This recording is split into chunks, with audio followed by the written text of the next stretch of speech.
Start. सी students का सबसे बड़ा चैलेंज क्या है पता है? जितने स्टूडेंट्स से मैं बात करती हूँ जो मुझसे मेंटोरशिप या टेस्ट सीरीज लेते हैं, मैक्सिमम स्टूडेंट्स आके सबसे बड़ा चैलेंज ये बताते हैं कि मैम फर्स्ट रीडिंग के बाद बिल्कुल कॉन्फिडेंस ही नहीं आ रहा, लग ही नहीं रहा कि हम पूरा कर पाएंगे, जो कल पढ़ा था वही आज याद नहीं है, कैसे करेंगे। तो एक चीज़ को आप समझो कि ये जो आपके साथ हो रहा है ना, ये बहुत नॉर्मल है, बहुत नॉर्मल। मेरे साथ भी हुआ था, इनफैक्ट जो ऑल इंडिया रैंकर्स होते हैं ना उनके साथ भी होता है। तो अगर आपके साथ ये हो रहा है तो ये कोई अलग चीज़ नहीं है, you are just on the right track. Because आप उसका रीज़न समझो कि हम लोग का सिलेबस इतना ज़्यादा वास्ट है, इतना ज़्यादा वास्ट है कि पूरी की पूरी चीज़ें एक साथ याद रखना, पूरी चीज़ें रिटेन करना, ये नेक्स्ट टू इम्पॉसिबल है। तो अपने आप से ओवर एक्सपेक्टेशन बिल्कुल मत रखो। जब आप फर्स्ट रीडिंग कर चुके हो या फिर आपने रिसेंटली क्लासेस की, क्लास के साथ साथ पढ़ाई की है, तो फर्स्ट रीडिंग का हमारा पर्पस यही रहता है कि हमको क्या होना चाहिए कि पूरे सिलेबस की एक अंडरस्टैंडिंग आनी चाहिए,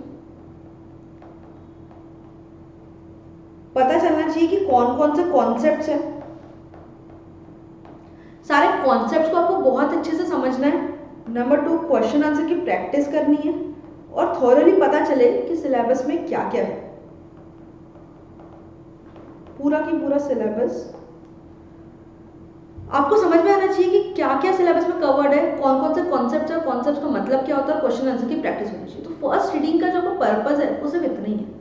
आप ये मत सोचो कि एक ही रीडिंग में चीज़ें पूरी समझ भी लोगे, क्वेश्चन आंसर्स की प्रैक्टिस भी कर लोगे और पूरा आपको याद भी रह जाएगा। ये बहुत अपने आप से ओवर एक्सपेक्टेशन रख रहे हो। आप माइंड में एकदम पर्पस को फिक्स रखो कि आपको समझना है, आपको प्रैक्टिस करना है। रिटेन करने का जो काम है ना, ये नेक्स्ट स्टेज पे होगा, नेक्स्ट लेवल पे होगा। नेक्स्ट लेवल यानी कि जो आपका होगा रिवीजन का।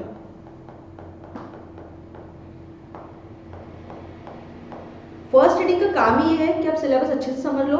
अब जो रिटेंशन का काम है, मतलब कि जो आपकी प्रॉब्लम है कि आपको कॉन्फिडेंस नहीं आ रहा, कॉन्फिडेंस कब आएगा? जब आप चीज़ों को याद रख पाओगे, बिना देखे बहुत दिन बाद भी क्वेश्चन को सॉल्व कर पाओगे, तब आपको कॉन्फिडेंस आएगा।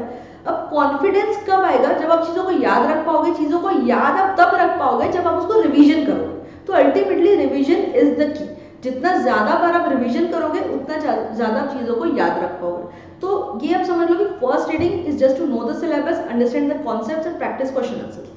सेकेंड और थर्ड रिवीजन जो होता है वो इसलिए होता है कि आप चीज़ों को याद रख सको, रिटेन कर सको और एग्जाम में उसको जो है अप्लाई कर सको। That is all. तो अगर आपको नहीं कॉन्फिडेंस आ रहा फर्स्ट रीडिंग के बाद, तो you are just on the right track. बिल्कुल भी डरने की जरूरत नहीं है, याद रखने के लिए रिविजन आपके पास है। All the very best, see you in the next video.